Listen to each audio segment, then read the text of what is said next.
Welcome back to our Auto Tech 5 channel. Today, we're taking a trip back in time to the golden era of muscle cars. The Pontiac GTO, a name that started a revolution, a car that defined American muscle, and a beast that still turns heads decades later. Buckle up because this is going to be one thrilling ride. The Pontiac GTO was introduced in 1964, and while it wasn't the first powerful American car, it was the one that made muscle cars a phenomenon. It started as an option package for the Pontiac Tempest, but due to its roaring success, it became its own model and the GTO's golden era stretched through the late 60s and early 70s before muscle cars faded due to stricter regulations. Under the hood, depending on the model year, you could get a monstrous cubic inch in the earlier models or the fire-breathing in later versions. This car was all about raw power and attitude.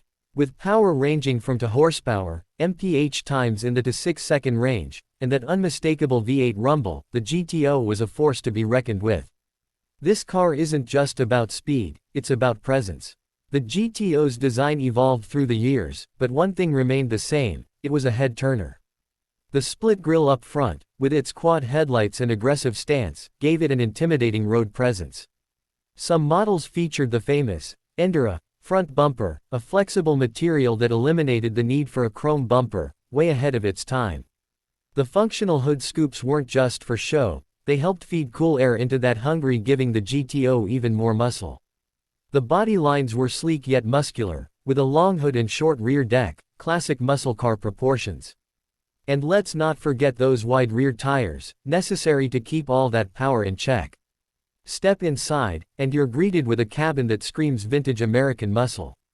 The dash was simple but effective, with deep-set round gauges that made you feel like you were piloting a jet.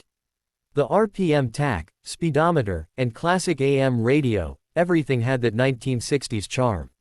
Manual lovers will appreciate the classic Hurst shifter, a must-have for any real muscle car enthusiast.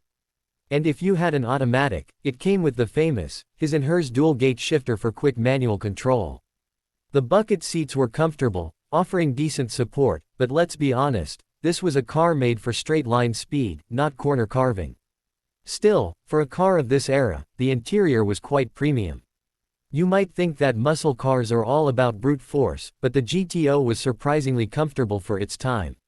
The suspension was designed for straight-line speed, but it also had enough cushioning for a smooth ride. The cabin was relatively quiet at cruising speeds, but step on the gas, and that roar fills the space, something every gearhead loves. Long road trips. Sure, you could do them, but with that fuel guzzling, be prepared for frequent gas station stops. Alright, let's talk about what the GTO does best: performance. Whether you had the early or the later, one thing was certain: this car moved. With quarter-mile times in the low and even dipping into the with modifications, the GTO could humble just about anything on the streets back in the day. Brakes. Well, let's just say, stopping a car this heavy with drum brakes required some planning. Later models improved with disc brakes, but braking distances were still on the longer side.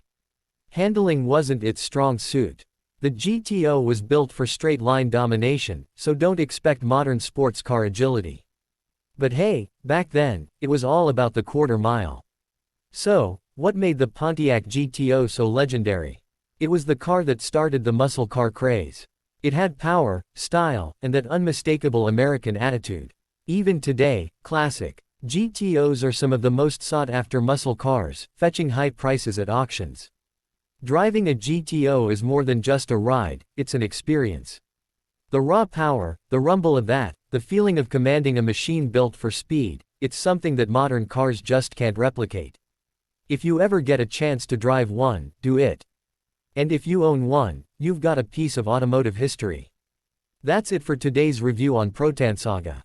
If you love classic muscle, drop a like, hit that subscribe button, and let me know in the comments which car you want next. Until next time, keep the engines roaring.